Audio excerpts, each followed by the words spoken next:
Hi, everybody. It's the Week in the Tackle podcast, the podcast where we get together every now and then at the moment and talk about things that we thought were interesting from the world of football. This is not a pre-record. This is not listener questions from 5 weeks ago. This is happening, like the Oasis reunion. That's Noel Gallagher. I'm, I guess, Bonehead. Tim can be Liam because he's got amazing hair. Hey, Dunny, you all right? I don't know if that was a compliment or not, but yeah, it's great to be back with you, man. It feels like forever ago we put in the can all those different versions of the listener mailbag, but busy time for all of us. Some are calling games, others are checking out Peppa Pig's Wild Wild World of amusement parks over in England. So something amazing happened to me, right? So I want to talk. We're getting together to do a few minutes on the US men losing the Gold Cup final, and I've got a Mo Kudus joke which I want to tell you. But as you've raised it, so my son turned 3 last week, and when my daughter was 3, we took her to Peppa Pig World, which I highly recommend at Portons Park if you're ever in the UK. And basically, we had the same photo done 2 years apart, and she's doubled the size, and it made me very sad. Time she comes for us all. But the other element was something amazing happened to me, Danny. I was thinking about like you and people that have got like kids that are getting a bit older, because there's a roller coaster called Flight of the Pterosaur, right? It is an adult roller coaster where your feet hang from the bottom, and she's 5 years old, and she was giving me so much grief about getting on this roller coaster, and I was like, darling, look, I know you've hit the height requirement, but you're not going to enjoy it, okay? You're 5 years old, don't do it. She was like, I'm a big girl now. Hmm. I was like, okay, you know what? It's been 10 minutes. You give me nothing but grief about this. Let's go get on the roller coaster. So we got on the roller coaster. It's genuinely, legitimately terrifying for an adult. And after about 3 seconds, so we're holding hands, having a jolly old time. She's like, oh, I'm going to have fun, I think. And I was like, yeah, okay. Guess we'll find out. And after 10 seconds or whatever, as we go past the first bit and it starts going, she's like, Daddy, I don't like this. We've got to get off. And I was like, gotta see it through now, Too darling. late. Too late. Gotta see it through. And Yep. at the end, she stopped and I was like, do you enjoy that, darling? And she was like, I don't want to do that again. Which is just excellent. So, and you Definitely think, fear with I told you so. did it Perfect. teach you a lesson Yeah. about listening to me? No, it didn't. But for those few seconds, I could have probably got her to do something I wanted. Anyway, there you go. That was my weekend while you've been away busy working. Love it. Listen, I wanted to ask you about the US men. I thought we'd get together. You joined us on Sirius XMSE earlier on. I'm assuming you're bored in your hotel room in New Jersey. So I thought I'd hog you for a second time today. So the USA beat in the final by Mexico by 2 goals to 1. Some controversies in the game. West Ham's Edson Alvarez with the winner. Was he on? Was he off? Was the first goal over the line? I do want to talk to you a bit about all that. But I was quite interested, Dunny, to listen to you this morning. I listened to a couple of podcasts on it. I watched some of the post game from the TV coverage. I thought it'd be a bit of a hair on fire meltdown from the US soccer Yeah. fandom this morning. It hasn't quite been like that, has it? It's been fairly philosophical. Have you noted that? And is that how you're feeling following the Gold Cup final loss? Yeah, I mean, you and I were talking about it with Charlie Stolitano on Sirius that, there's two ways to absorb the game. And one is that with your eyeballs and actually paying attention to the game and not scrolling Twitter on your phone. Because it's really odd, man. Like this whole thing of the American fan base in soccer, we like any of these young kids that are coming through, we love to either build them up to tear them down, build them up to celebrate, or maybe the most important one that I can't wrap my head around is this annihilation of these young players, where we're just eating them, like we're just eating them up and spitting them out. Um, Maybe I'm coming up from a different angle because I've been a part of the coverage for the last 2.5 years and kind of seen on the backside of the performances in Qatar, where we all thought that the team was kind of escalating up, and we thought that the immediacy of the build following Qatar would see a Copa America and see a couple Nations League titles, even a Gold Cup title, and everything that transpired post World Cup with Greg Berhalter. I think people sometimes forget in the midst of that, Ernie Stewart and Brian McBride leave, which brings Matt Crocker into the process. And then the unceremonious performances at Copa America, which a couple of moments of madness changes the entire direction of U.S. soccer. I always, and I said this during the Turkey in the Switzerland game, I, I always was looking at the Gold Cup as an opportunity to identify some of the younger players. I always looked at the Gold Cup similar to what we've seen the last couple of Gold Cups as an opportunity for maybe the young and up and coming players that haven't had international experience, the opportunity to experience a format that was somewhat similar to a World Cup that was short turnaround time with some travel, but also understanding, in your regional battles, you were going to get some calls that went for you, some calls that went against you, and there was a level of maturity that you were going to have to learn. And I think we saw all of that. But in this game, listen, as an American fan, I wanted the U.S. to lift the Gold Cup because I think Mm. it would have alleviated some of the pressure on the players, alleviated some of the pressure on Mauricio Pochettino, and would have maybe smothered the rest of the smoke that was coming off of responsibility for Club World Cup, some injuries and fatigue and players' decisions.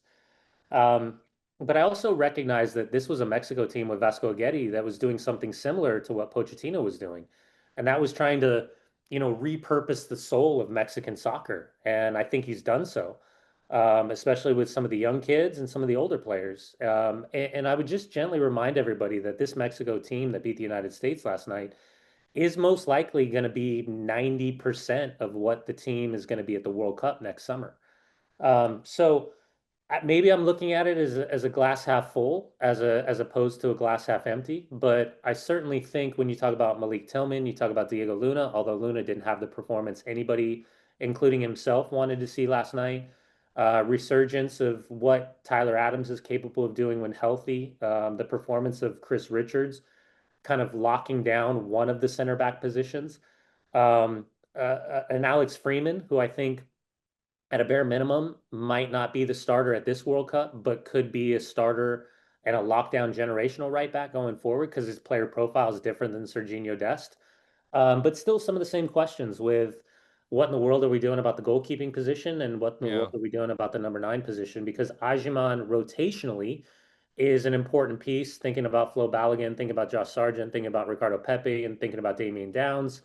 Um, so couple answers, but more about depth as opposed to, hey, this guy is going to be our next generational leader and superstar that's going to supplant the importance of what Christian Pulisic has meant to the U.S. men's national team. So no one really looking ahead to next year. This was the last competitive game the US are going to have. No one really is going to challenge, the likes of McKennie and Pulisic and whatnot. There's no one that made the jump for you. They might have made the squad, but didn't make the jump to the starting 11. I mean, I think in an ideal world, we project Tyler Adams is the holding midfielder. Weston McKennie is one of the central midfielders. And then this hybrid of however we want to look at Tim Weah, Christian Pulisic, and potentially Malik Tillman or Diego Luna. We had seen that with Brendan Aronson rotated through in previous matches. But again, I think there's so much nuance to this conversation because I think heading into the tournament, you know, I pointed to statistically the minutes, goals, and assists and performances of Christian Pulisic in these last 2 years is very similar to the totality of his time at Chelsea Football Club. Um, and this is without the stop-start injuries. This is just the consistency of games week in, week out. And he's been phenomenal and very rarely has had injuries that have taken him out for more than a single game. So I could understand the idea. In any other world that doesn't include the failure of Nations League and Copa America, Christian sits out this tournament anyways. And there's not the Hufflepuff that there was heading into the tournament. And I think there was Hufflepuff. a We're yeah doing what? a The what? Hufflepuff The Hufflepuff. Gryffindor? The Yeah. Gryffindor of it all. It was too much for me. It was too dramatic. I think people can be absolutely correct, both sides, and I think people could be absolutely wrong on both sides. And it just Yeah. depends on what you're. I think from a Mauricio Pochettino standpoint, he wants 100% buy-in, and he's going to reference. And this is a cultural thing, right? I mean, he's coming from Argentina and the Argentinian national team, and domestic soccer where he's got boots on the ground and there's like a camaraderie and a soul and a representation and a non-negotiable. And I think what we look at is sometimes unfairly, or maybe fairly, we compare and contrast what other people are doing and saying, well, why isn't this person doing that? Why is this Mm. person, done this and that? It's just again, I think people can be completely right about their perspective, and I think others can be completely right as well.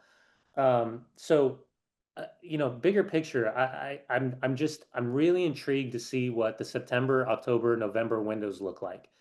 You got upcoming, I think it's South Korea in New Jersey, followed up by Japan in Columbus. Then you have the October window, you have the November window. The jeopardy in all of this is that there's no jeopardy, that these are all international friendlies. And we've lost out on Copa America, you've lost out on Nations League, and now you lose out on Gold Cup. And because you don't have World Cup qualifying. So how can you and you can't, but I guess the idea is how can you manufacture this kind of like important immediacy. Like we've got to win. We've got to figure out ways to grind. We've got to figure out ways to manipulate the opponent.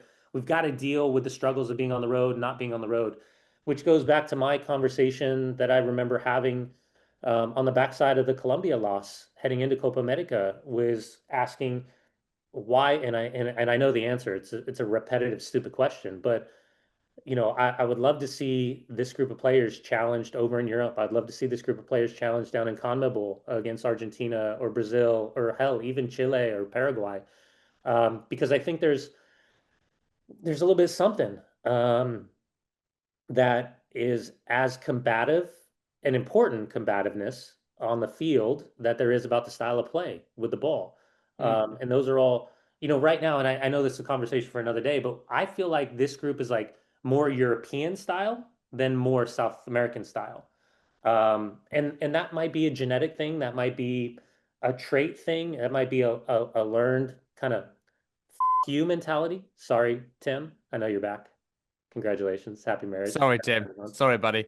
But I think I got him not to swear when I was producing the program well, that every was now only and then. because I felt bad for you because it took you like 5 times as long as it would take I was Tim. so annoyed. I was so annoyed. But no, listen, I think what's interesting about this conversation is it's fascinating. Mm.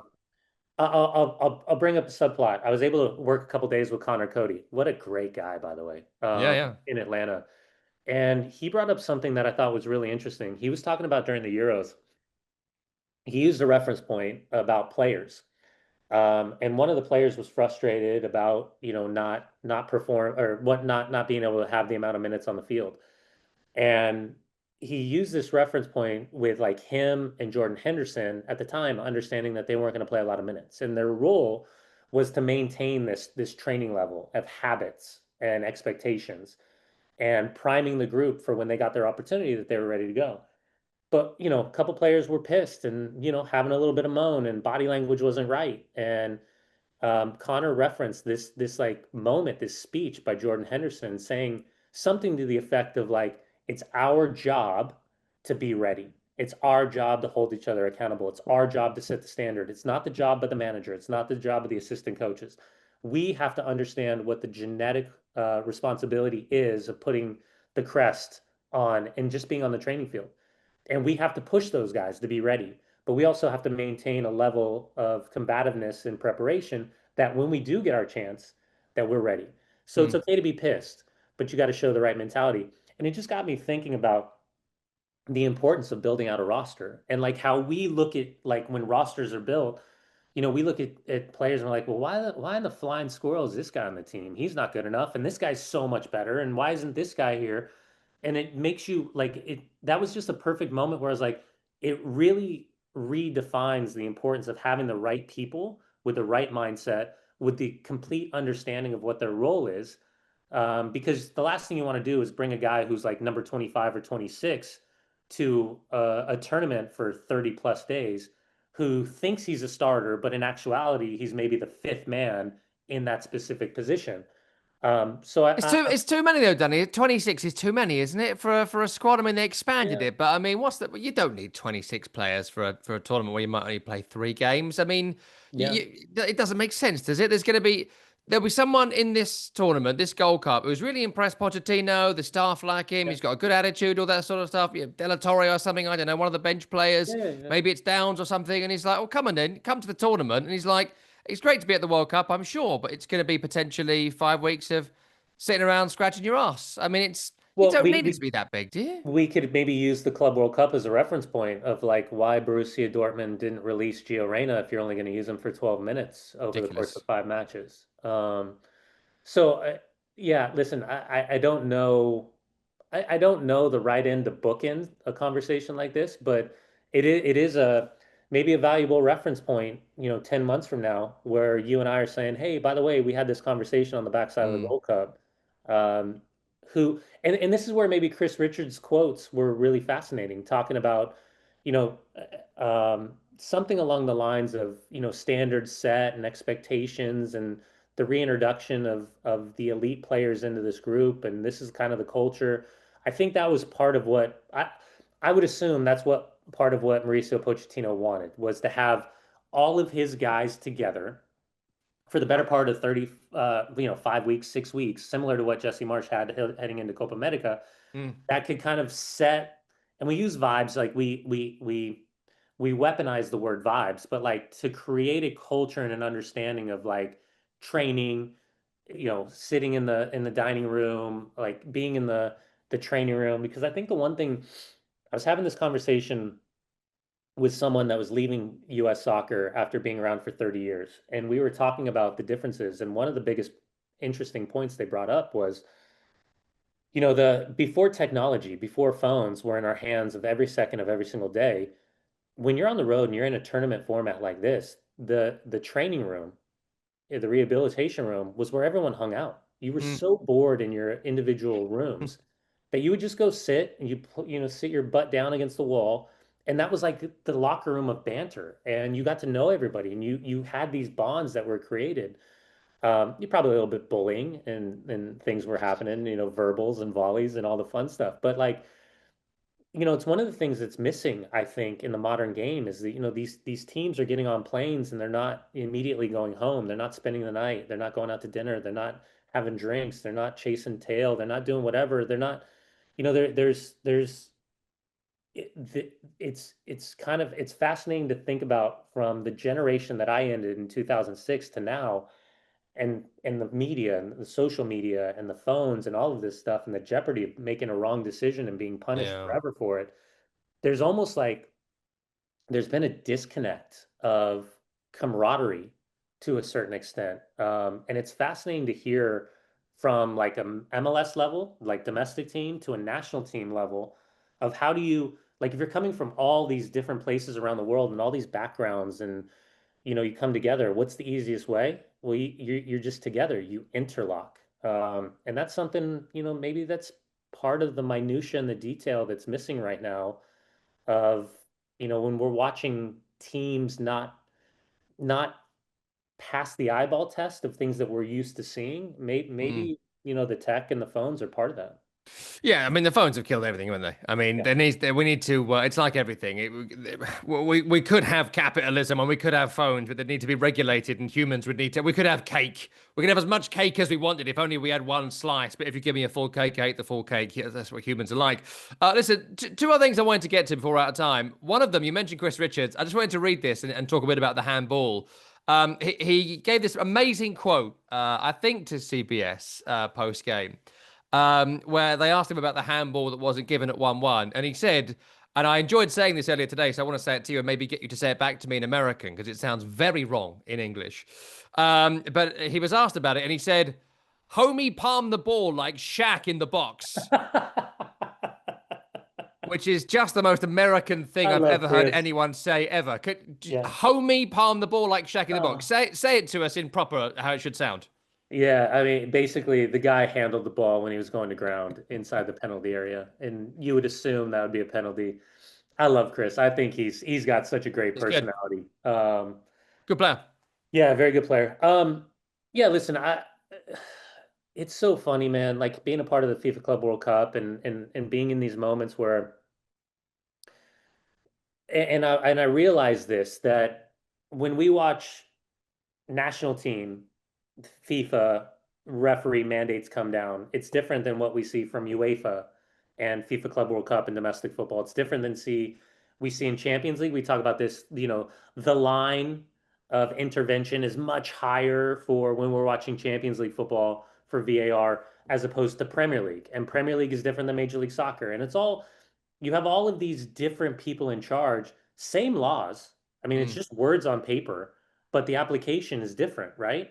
And so what I've learned throughout this tournament is things that I think are very clear and obvious, decisions that are either made or not made, or even potential for intervention of VAR. Um, I'm at the point where I'm literally saying, I'm describing what people are seeing, and then I'll say, and we'll see if VAR, and I'll name the VAR, feels as if this line of intervention or if this decision or this lack of decision is enough for him to intervene. Because there's been moments where I'm like, absolutely a penalty. And they don't even like, no chance. Like, yeah, yeah. let's go on. So the the the the idea of the player going down, Sanchez going down and putting his hand on the ball, if you're applying it with he's steadying himself and he's falling and he's not making any attempt to play the ball, then Mm, the application of that play was perfect. That it's not a handball, that there's no need for a penalty. Um, but usually 90%, 99.9% of the time, when I've seen the law applied that way, it's already a player's hand is on the ground. He's already steadied himself. yes, like you're falling into the over the goal line, you're sliding Exactly. and it's behind you and you don't want to hurt your back. Yeah, So makes I've sense. never seen this specific play. I've never Mm. seen a player falling and put his hand on top of the ball. And And then move the ball, then spin the ball like Shaq in the yeah, box. I mean, it's yeah, handball, isn't it? This is just wrong. yeah. I mean, and again, this is where, as a broadcaster, I try to separate myself as a fan. I'm Mm. trying to understand You why, have to. and trying to think about the application with the laws of the game and the judgment of handling inside the penalty area. I would have assumed that this would have been a penalty if I was on the air because the player goes down and puts his hand on the ball as opposed to, and whether he meant to or not, only he can tell you, and he'll absolutely Yeah. say, no, I didn't mean to. But again, this is a bigger conversation. And when we're trying to watch IFAB and how they're constantly adjusting the words because it's out of fear that the the purity of the idea of how we're judging these moments, we're looking for the cleanest possible way to get these words to paper so then it makes the most sense. Mm. um, because we keep doing this thing where we say the spirit, like the spirit of the game or the spirit of the law. This is one of those where I think it falls into that gray Yeah. category for me, is like, if you're writing these words down in the spirit of the game at the highest level, are you really trying to tell me that him going down and putting his hand on the ball is a natural falling position to steady himself? I'm not sure it is. Um, but yeah, you bigger picture, I don't think Mauricio Pochettino and his team want one moment to dictate if they would have won, drawn, or lost a game. I think in reality, he would probably say we didn't do enough on the day. We competed well. We need more from certain players, and we fell short against a better team. Yeah, I think that's fair. And I think Pochettino did say that, and everyone sort of has said that. But also, like, you can be the what you can stink the place out and put in a diabolical performance and have a terrible day and no one plays well and still win the game because you got a dodgy penalty. You know, that happens all the time in football. You can play rubbish and get through. Yeah, And Mexico with a better team, yeah, they had better players, they performed better, they scored better goals, and all that sort of stuff.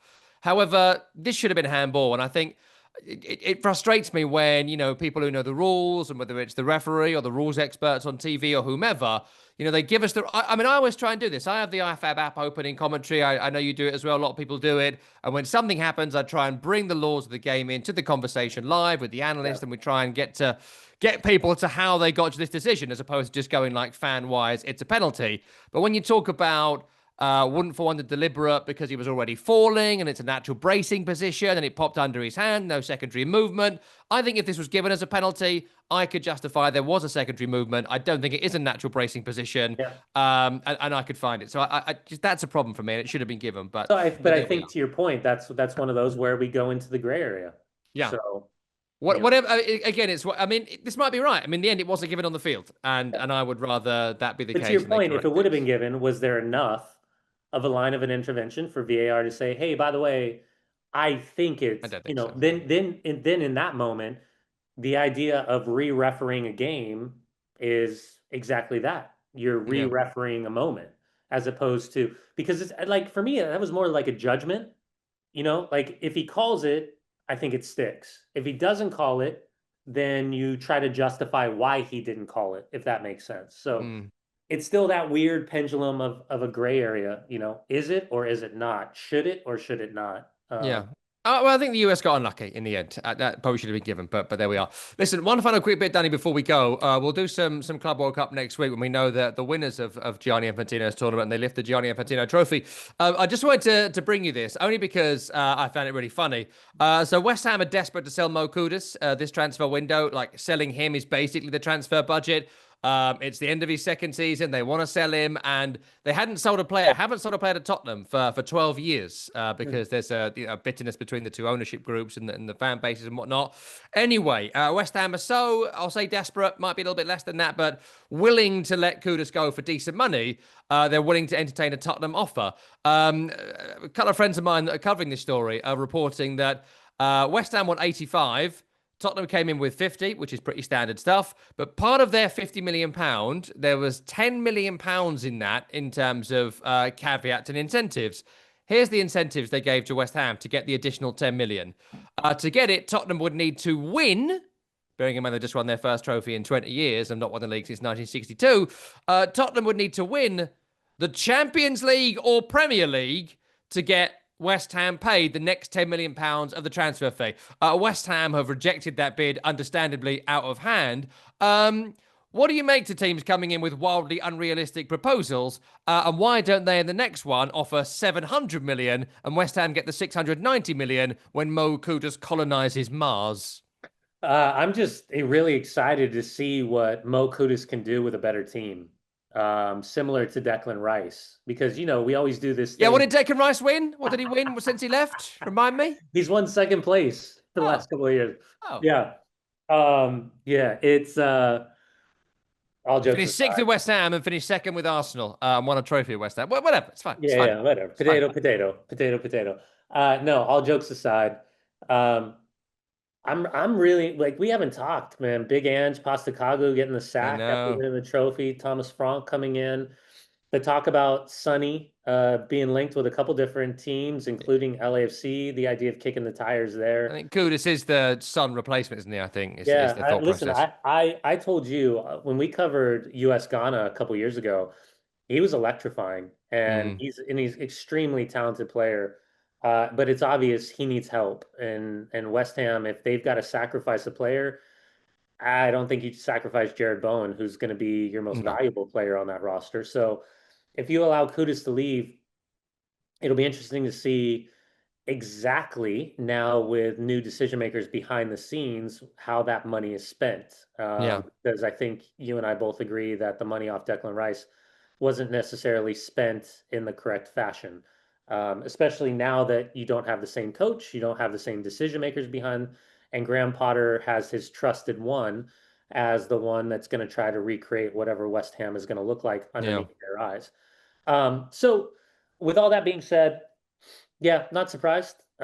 Spurs are going to do everything they can to get as much value on every dollar that is going to be outgoing at this stage of their build, understanding that they have Champions League football to dangle in front of every player. He's going to want that challenge. Now it's just about how much money West Ham is willing to take. And the last thing you want to do is drag it out too long. You want to get your business done as quickly as possible. But I would assume this deal probably comes in around 60, 65, I would assume, somewhere in that region. And then ultimately, where is that money being spent to go find some upcoming talent? My hope is that West Ham is one of many teams that have been really pouring over this FIFA Club World Cup because you have on average 4 games, give or take, where you can really see the level of a footballer and the value of the money specific to Brazilian football and Argentine football should find you some really capable, solid Yeah. players that you could build a roster around and take some significant risk versus reward. So it'll be fascinating. But yeah, not surprised about Spurs being creative with Yeah. offers. Yeah, I think the only issue with the Club World Cup is before you buy a player, you've got to make sure they don't already play for Chelsea or Chelsea are trying to buy them. And of course, that covers pretty much every single player in the Western world and beyond. Danny, great to catch up with you. We'll do some Club World Cup chat next week. And yeah, we should do some housekeeping too on what's happened over the last month or so, which we will. So listen, subscribe to Week in the Tackle wherever you get your podcasts. We're on Spotify, we're on Apple, you name it, we are on it. And when we can be bothered, we'll post it on YouTube as well. And you can watch this in full. And again, click subscribe. You meant to say smash, but I'm not doing that. So click subscribe. Subscribe to Week in the Tackle on YouTube. We'll post a regular show on there. Tell your friends about the program. Plus, we've got some exciting stuff coming up this season as well. We're going to be doing some Week in the Tackle takes and posting more regularly. Some shorter videos like this, some shorter content like this when things have happened. So we're going to do that across the year. So more than 1 week in the tackle each week. So it'll be like day in the tackle. I don't know. We'll work on it. That's Brian Dunseth in a hotel room. I'm Tom Rennie in my house, and that's Tim Horsey, who got married. She's not left him yet. He's producing the program. We'll see you next time.